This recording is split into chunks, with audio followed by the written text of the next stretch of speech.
सिसक सिसक कर गया लड़कपन, उछल कूद में गया तरुणपन। सिसक सिसक कर गया लड़कपन, उछल कूद में गया तरुणपन।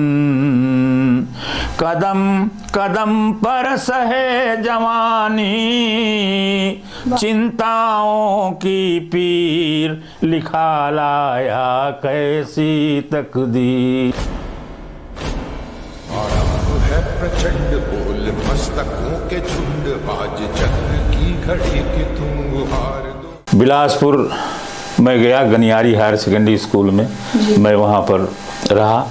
आजकल आपने सुना होगा कि ये रायपुर के वो जो हास्य व्यंग के कवि हैं, दुबे क्या नाम है उनका, जो फॉरेन वगैरह भी जाते हैं और इस तरह से, अरे उनका नाम मैं भूल रहा हूँ। उनको मैंने गनियारी स्कूल में जब कवि, मेरी एक कि जहाँ जहाँ कहीं भी मैं रहता था कवि सम्मेलन करवाता था, गांव वालों के सहयोग से, विद्यालय के सहयोग से कवि सम्मेलन करवाता था। तो दुबे जी क्या नाम है उनका, हास्य व्यंग के बहुत अच्छे कवि, वो आते थे, उस समय आए थे। पवन दीवान, कृष्णा रंजन पवन दीवान को तो सब जानते हैं। पवन दीवान आए थे, उनसे मेरा पहला परिचय हुआ था, बहुत प्रभावित हुए थे और इस तरह से कवि सम्मेलन हुआ। फिर एक कवि सम्मेलन हुआ वहाँ पर शक्ति, बिलासपुर में शक्ति में मुझे भी आमंत्रित किया गया। उसमें ये आए थे, बालकवि बैरागी आए थे, सोम ठाकुर आए थे और ये थे अपने हास्य व्यंग के शैल चतुर्वेदी। अच्छा।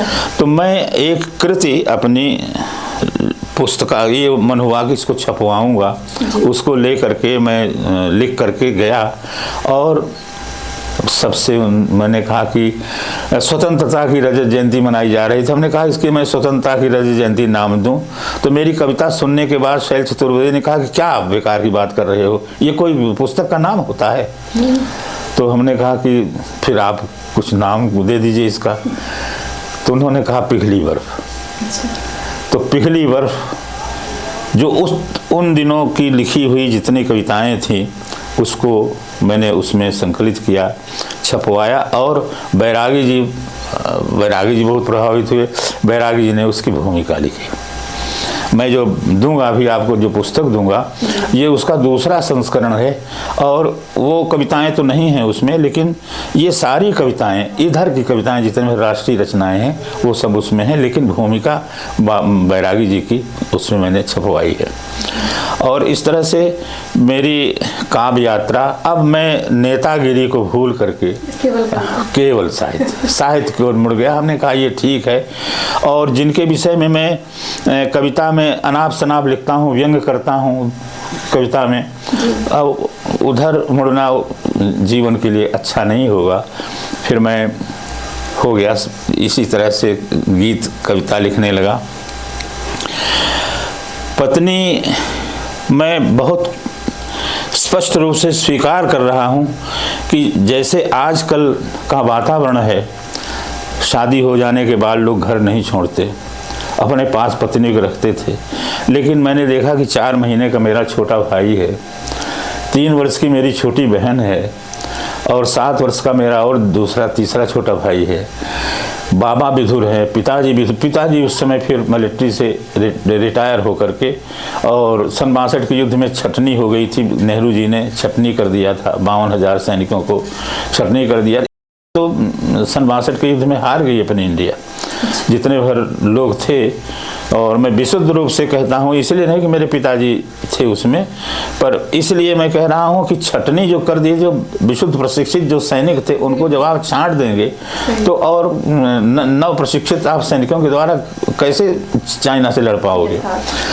तो फिर इस तरह से बहरहाल वो आ गए थे। तो उनका पालन पोषण मैं भी चाहता था। क्रांति जी, मैं जब कभी जाता था घर और परिवार की स्थिति देखता था तो वो भी कहती थी कि आखिर हमको भी ले चलेंगे। तो हमने कहा इनको कौन देखेगा, इनको कौन दाना पानी देगा। चुप हो जाती थी और वो तब तक रही वहाँ पर जब तक कि मैं त्योंथर नहीं आ गया। तमाम सब जगह से घूमते हुए त्योंथर आ गया और त्योंथर आने का भी मेरा एक महापुरुष का योगदान है। रामधनी मिश्र विधायक थे, उनसे अर्जुन सिंह से बहुत पड़ती थी। अर्जुन सिंह जी हमको बहुत मानते थे। श्रीनिवास उनसे जब मैंने रामधनी जी से कहा कि हम बिलासपुर में पड़े हुए हैं तो उन्होंने कहा कि ठीक है, तो अर्जुन सिंह से कह करके उन्होंने मेरा स्थानांतरण यहाँ करवा दिया और मैं त्योंथर पदांकित हो गया। तब मैं व्याख्याता हो गया था। 1 वर्ष के बाद यूडीटी में 1 ही वर्ष रहा, उसके बाद मैं व्याख्याता हो गया। और यूडीटी के दिनों में तो मैं एक विंटर साइंस लाइफ साइंस का सेमिनार होता है और आपको बताऊं कि मैं अकेला व्यक्ति था मध्य प्रदेश में यूनिवर्सिटीज़ में जिसको उस लाइफ साइंस के सेमिनार में अटेंड करने का मौका मिला। इंटरव्यू हुआ था इंदौर में, उसमें मैं सेलेक्ट हो गया था। तो एपीएस यूनिवर्सिटी बन गई थी और ये बनी थी सन 69 में बनी थी और उसी में मेरा सिलेक्शन हो गया था। तो 1 महीने में लाइफ साइंस का सेमिनार अटेंड करने के लिए मद्रास गया। वहाँ पर मेरी वैज्ञानिक प्रतिभा भी यानी एक तरह से प्रस्फुटित हुई, पल्लवित हुई। विज्ञान के प्रति मेरा फिर बहुत रुचि हुआ। मैं रोज विद्यालय में जब आता था तो हर शनिवार को आपको मैं बताऊं कि एक सेमिनार करता था। लड़के अपना लेक्चर देते थे एक विषय टॉपिक पर और मैं सभी टीचर सभी लड़के बैठ करके सुनते थे। अब फिर ऑडियंस उनसे प्रश्न पूछते थे उसी टॉपिक पर और वही भाषण देने वाला लड़का उसका उत्तर दिया करता था। तो इस तरह से हो गया। पर सबसे अधिक मुझे आपको बताऊं, मैं विशुद्ध रूप से आप इसमें झूठ नहीं बोलता, पत्नी का जो बिछुड़ना, पत्नी का जो प्यार है वह मुझे श्रृंगार गीतों की ओर ले गया, करुण श्रृंगार गीतों की ओर ले गया। और फिर राष्ट्रीय गीतों के साथ साथ करुण श्रृंगार गीत का अभ्युदय हुआ। और एक मैं आपको कविता सुनाऊं, उनके विषय में मैंने लिखा कि है पुस्तक है प्रक्षेपी नयन, एक पुस्तक है कि हिरणी सी चंचल नैना, कोयली सी बोले बैना, हिरणी सी चंचल नैना, कोयली सी बोले बैना, जैसे हो पूनमी गगन,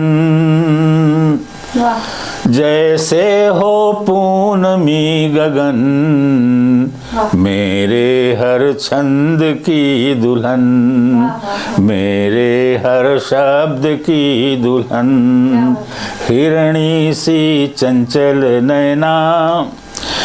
ये इस तरह के गीत अब बड़ा प्रोत्साहन मिलता था। तब कवि सम्मेलन रात भर का हुआ करता था। मैं आपको बता दूं, कलकत्ता कश्मीर को छोड़ करके मैं हिंदुस्तान के प्रत्येक शहरों में, बड़े बड़े शहरों में मेरा काव्य पाठ हुआ है।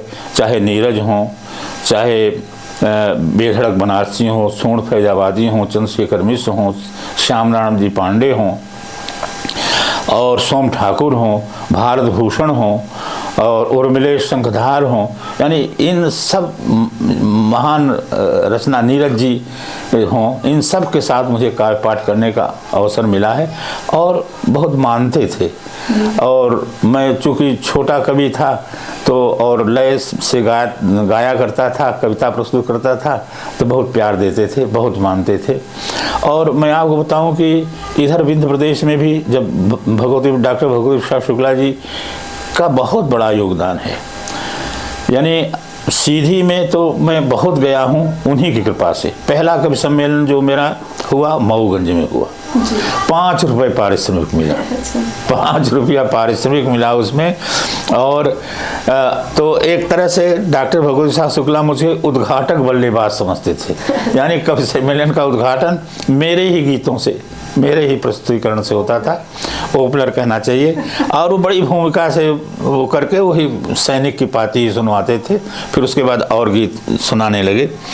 तो इस तरह से मेरी काव्य यात्रा प्रत्येक नगरों में, शहरों में कई जगह अभिनंदन हुआ और साहित्य सम्मान मुझे कई जगह मिला। सब जगह सब हमारे पास सब है, रखा हुआ है। पर मैं ये नहीं जानता हूँ, आज तक नहीं जान पाया हूँ कि ये जो मध्य प्रदेश सरकार के द्वारा या यूपी सरकार के द्वारा ये जो पारितोषिक दिया जाता है, कैसे दिया जाता है, इसका क्या माध्यम है, किस तरह से इसमें अप्लाई करना चाहिए, क्या करना चाहिए। अब कुछ ऐसी उम्र भी हो गई है कि अब स्वयं जा नहीं सकता हूँ, और अब मैं इतना कविता सुनाते कवि सम्मेलन अटेंड करते करते इतना शिथिल हो गया हूँ, शारीरिक शिथिलता भी हो गई है, रोगों ने आकर के ग्रहण कर लिया है। और इस तरह से और तमाम सब परिवार की चिंताएं सब हो गई। हमारे दोनों बेटे, एक बेटा भोपाल में, एक बेटा वहाँ कोरबा में, दोनों इस्टेब्लिश हैं। पर मैं इस अपने गीत गंगा में अकेले, अभी 2 साल हुआ, 2 साल पहले हमारी पत्नी जी भी, उनका भी देहावसान हो गया। उनका जाना मेरे लिए बहुत ही कष्टकारक रहा। और मैं बता दूं कि मैं सोचता हूं और ये कहता हूं कि ईश्वर करे किसी को जिंदगी के उत्तरार्ध में किसी से पत्नी का भी शोक न हो। सबसे ज़रूरत अगर होती है पत्नी की तो जीवन के उत्तरार्ध में, जो इस समय मेरा है, और मैं कैसे व्यतीत कर रहा हूँ अपनी ज़िंदगी को, कैसे पार कर रहा हूँ, क्या आंतरिक वेदनाएं हैं, व्यथाएं हैं, और उन सब को मैं रेखांकित नहीं करूँगा, इसलिए कि अगर सुनेंगे, मैं जानता हूँ कि आपके इस इंटरव्यू को सुनेंगे, सब नाराज़ हो जाएंगे, जिनको मैंने पाला पोसा। एक मैं कविता आपको सुनाऊं कि सिसक कर गया लड़कपन, उछल कूद में गया तरुणपन, सिसक कर गया लड़कपन, उछल कूद में गया तरुणपन, कदम कदम पर सहे जवानी, चिंताओं की पीर, लिखा लाया कैसी तकदीर, लिखा लाया कैसी तकदीर। इसका अंतिम लंबा गीत है, अंतिम सुना रहा हूँ कि कहने को अपने बहु तेरे, किंतु भोगने में इकलौते, कुछ ने अपनी डगर चीन्ह ली, कुछ ने कर डाले समझौते,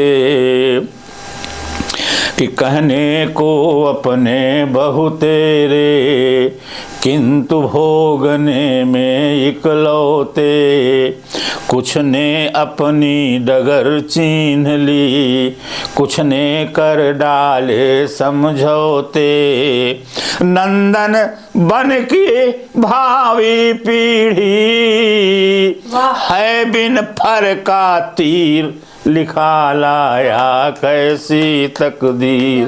भारत भूषण ने एक गीत लिखा है, सुना हूँ कि मेरी नींद चुराने वाले, जा तुझको भी नींद न आए। क्या बात। तो इसका प्रभाव कुछ इस तरह पड़ा कि ये कविता इस तरह से, यानी अपने ऊपर करुण रस में इस तरह की कविता प्रवाहित हो गई। इस तरह से मेरी काव्य यात्रा चलती रही, चल रही है, और जब तक जिंदा रहूँगा चलती रहेगी। आरंभ है प्रचंड बोल मस्तकों के झुंड, आज चक्र की घड़ी की तुम गुहार